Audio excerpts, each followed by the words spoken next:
I gotta have some help here.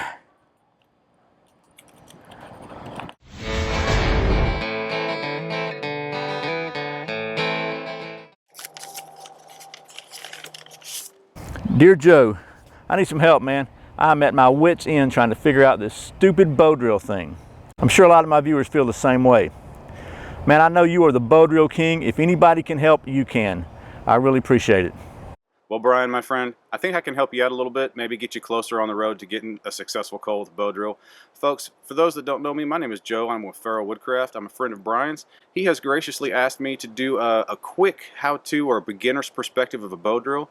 So that's what I'm going to cover today. You're just starting out. It can be an extremely daunting task. There's a lot to do. There's a lot of weird body mechanics involved. Your body's in a position it's not used to, so it can seem extremely intimidating. So today I'm not going to cover exactly how to make a bow drill set. The reason being is because that's not what's most important in successfully creating an ember with a bow drill. If there's anything you guys take away from this video, I want you to remember this, that form and function will overcome a poorly made bow drill set any day of the week. So with that being said, let's jump right into this so it's not an incredibly long video. One of the most difficult aspects of a bow drill fire is overcoming the friction from your bearing block to your spindle. So in that area, I highly suggest, if you're just now learning, to cheat. Get the muscle memory down, get the body mechanics down, get your body used to being in the awkward position that it needs to be in to successfully make a bow drill fire, and then advance on to the more realistic scenario. I mean, if you're in a survival situation and you have to use friction fire to build a fire, then chances are pretty good you're not going to have a man-made or a cheater bow drill bearing block with you. So while I am suggesting to cheat now to learn the process, I highly recommend once you have achieved a certain level of success using a cheater block to go ahead and progress on to a more natural method. For those that don't know, a cheater bearing block is just something like this, guys. This is a fire tool from Hotbox Stove Company. It's got a piece of copper divoted inside the handle here. What that does is it provides an almost friction-free hole or whatnot for the spindle to sit in, so there's very little friction as that spindle is turning. And if you do want to stick to all natural, this one you can find in nature, at least in some areas. Brian's gonna love this. This is just a chunk of fat wood. What's cool about fat wood, guys, is it's got that pine resin in there. What you do is you drill out just a hole for the spindle to rest in, and as you're doing the bow drill, it heats up the resins in the fat wood, and they kind of leak out and naturally lubricate your spindle to something pretty close to friction-free. Another way to cheat as a beginner, guys, is finding the proper materials. I suggest just hitting up the hardware store. This is a stick of 1 inch by 3/4 inch cedar molding. Go to the hardware store, spend about $5, and you have enough wood for mini bow drills. I mentioned earlier that your form and function are a lot more important than having the perfect or aesthetically perfect bow drill set. So let's get into that, delve into that, and then we'll finish this up. There are several different body positions that will work. This is the one I recommend for a beginner if your body style allows for it. Kneel down on your dominant leg with your non-dominant leg up. Mostly what you want to concentrate on for this position specifically is keeping your body in as straight a line as possible. As you get the bow, you are going to kind of kick your knee back behind your heel here. That is the most difficult aspect as far as balancing like this, but you will actually get used to it. Another aspect to your form specifically and how your legs are positioned is you want your non-dominant knee directly above the ball of your foot. Once we get started, our hearth board is going to be under the ball of our foot. The goal is to have your knee directly above your hearth board. As far as your spindle goes, I recommend the length of your spindle be about half or less than the length of your shin. The reason being, the most important part of form in doing a bow drill is where you position your hand that holds the bearing block. You want to lock it into your shin.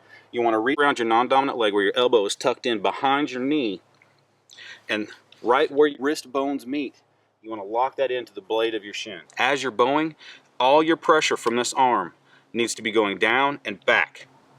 That's because when you're bowing, you're going to be bowing close to a straight line, which means the resistance from your bow is going to be going forwards and back, forwards and back. And if all you have to concentrate on is putting a little bit of pressure on your spindle down into the hearth board and locking your wrist back into your shin or pulling it back behind you, you won't have to fight the spindle nearly as much and fight that wobble, because you're going to be pulling back against you and that spindle will be stuck in place. One beginner's trick I will share here as far as making your bow drill set is your spindle. Carve it down into a point instead of a round ball. And I'll illustrate why here in just a second. There's your point. It doesn't have to be perfect by any means, but you do want it about in the center of your spindle, because when you go and start out your notch, in your hearth board, what's going to happen as you start bowing, that point is going to mate with the beginning of that notch, and it's going to lock it in there. If you have it shaped like a round ball here and in your hearth board, it's going to easily want to pop out of there unless your form is spot on. It helps if you turn the camera on. I just did the burn-in, but the camera wasn't on. Hopefully this other camera turns out. But I will redo that just to illustrate a little bit. Now to bring this form into focus, bring all the little pieces that I've told you before together. You do want to, when you put your spindle in your bow, you want it on the outside, not on the inside. Your hearth board goes directly under the ball of your foot. Remember, your knee goes directly above the ball of your foot. Lock your spindle into place. Go ahead and get your bearing block to hold it there, and then kind of move your body around to where it's most comfortable.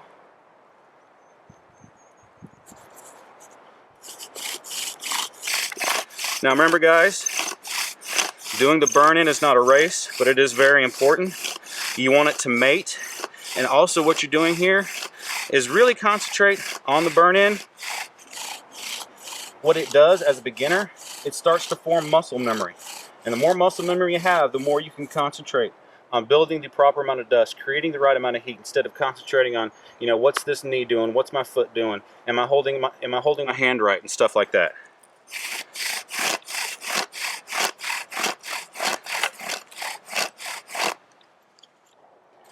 So with the burn-in done, but you do want to keep the dust, folks. You've worked for it, you might as well use it. Once you cut out your notch, put that dust up in that notch. That's less work you have to do in the end. You already worked for it once, there's no reason to work for it twice. One thing I do want to touch on here is, as a beginner, again, I recommend you use a knife. It's a lot harder to remove too much material with a knife than it is with a saw. A saw is easier, it's less work, yes, but as a beginner, as you're learning, it's easy to remove too much material with a saw. So I recommend using a knife. Go slow, learn exactly what type of notch you need, get used to the process, and then transfer that skill over to using a saw, which, like I said, is easier. All right, again, you worked for this dust, use it. Put your hearth board where you want it, and just push that dust up in there. Now, as far as pressure on the bearing block, different woods react differently. There's no exact recipe that works for everything. So I suggest, as you're learning, give it about 50% downward pressure with your non-dominant hand. Another thing to illustrate really quick before we get started, and the reason why I recommend your spindle be half the length of your shin or less, it puts it below the center line of your shin. So if you're getting tired, you need more pressure down on your hearth board to actually get a coal, instead of having to push harder with your arm, your shoulder, your arm muscles, all you have to do is lean forward a little bit. Your shin and the weight of your body pushes down harder on the spindle and provides that pressure, which in the end will be a lot easier than trying to muscle it in with your arm. All right, again, get your bow set up, get your body comfortable. Now remember, guys, we're learning here. This isn't a race. Go slow, give just enough pressure to keep it locked in there, and concentrate on forming muscle memory more so than finding a coal.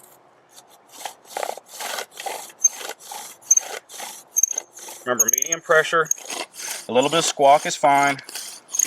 As it heats up, that'll go away. Just go slow. Concentrate on forming dust now, not so much a coal. And when you see that notch fill up and you have a decent amount of smoke going, speed up a little bit. You may need to give it more pressure.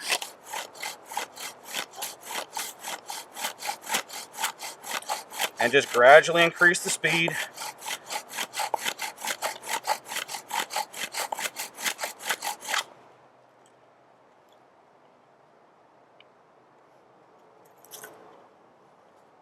Gently step off. And if you have smoke boiling out of that, like we do here, take the tip of your knife or your spindle, just tap it out of there. Now all this dust that's formed along the sides, just tap it down on top. Now here, you have quite a bit of time. It's a windy day, so it's fanning this coal, so we are going to have to get in a hurry here. But you don't have to rush it. Here you do have a good amount of time before you lose your coal. Now take your tinder bundle and gently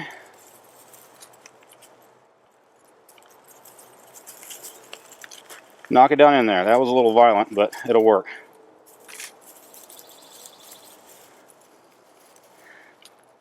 Now this is much like flint and steel at this point.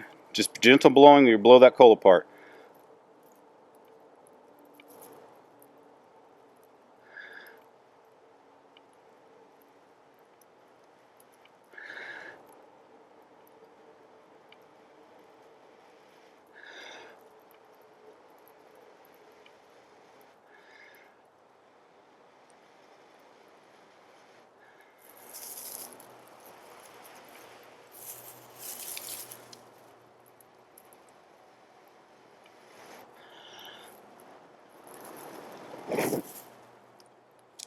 Well, and there we go, guys. Okay, so Joe, I took your advice and show you what I got here. I have a really old bow that I've been using for a long time. Got a piece of really old bank line on it. I have a piece of actually cedar 1x4 that I had left over from a project. You can see some paint stains on it there. So went with a piece of just kiln dried, commercially available cedar. I split off a piece of it and made a spindle here. I've got the end, the bottom end sharpened per your suggestion to help with the get the burn-in process. And you know me, I didn't have a piece of deer antler with a copper inset, but I did manage to find a piece of fat wood.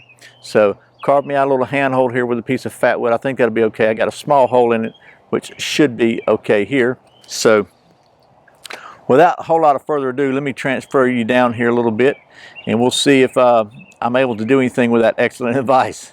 So all we do is just go ahead and do get a small hole started here, about 3/4 inches from the edge, which is what everybody seems to say, and go ahead and get the burn-in done. Okay, so I got my spindle down on the hearth in the original little hole I bored. Got my fat wood bearing block here.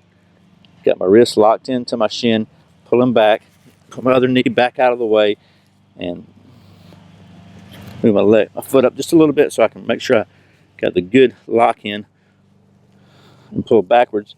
And let's just try to do this without hitting the camera. Focus on holding that thing still.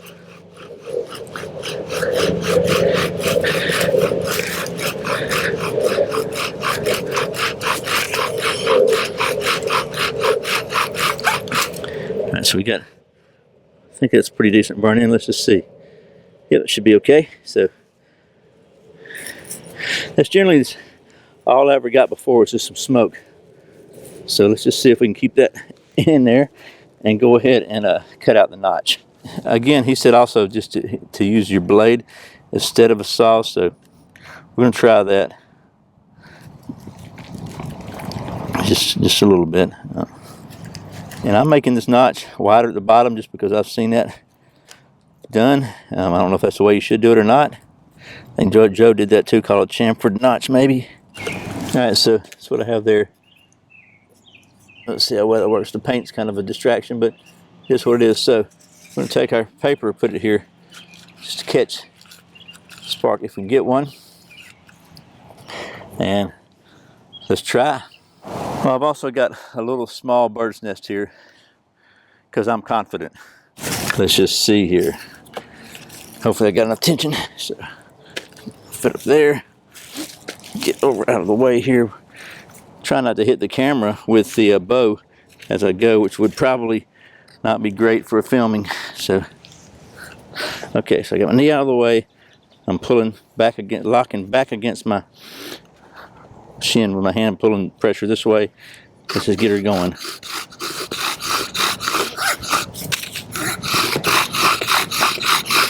String may not be tight enough, doesn't seem to be.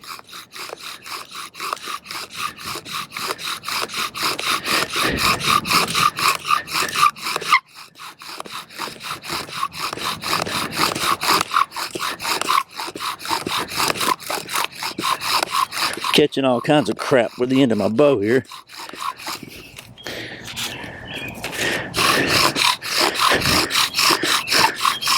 My notch is filling up though.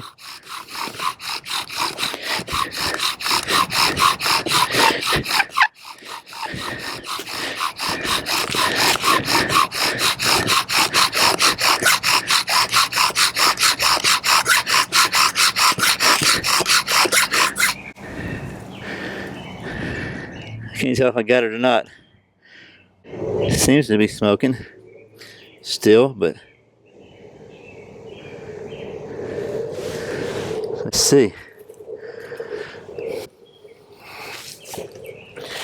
Still smoking. This could be a first for me, folks. We're gonna let it smoke for a minute. Stay with it.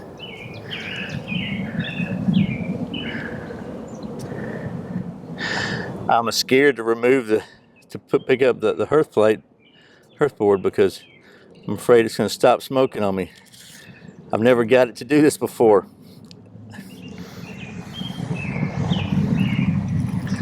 I've got my bird's nest here. Okay, here we go. We're just going to try it and see.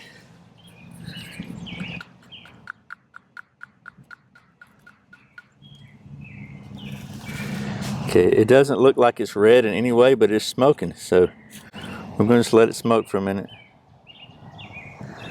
Whew, I'm excited. Gotta tell you, I'm excited.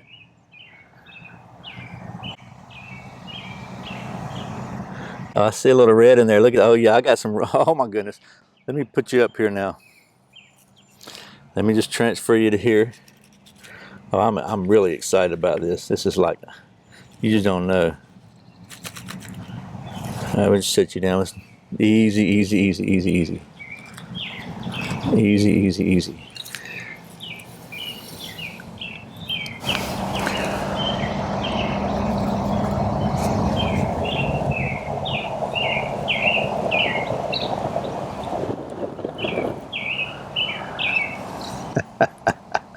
You just don't know how happy I am right now.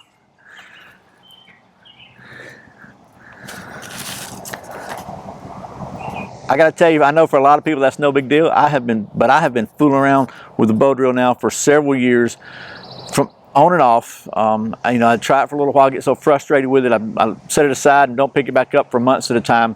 Try it again, and the only thing that really gets hot is me, and I wind up getting a lot of smoke and a lot of sweat, but no fire.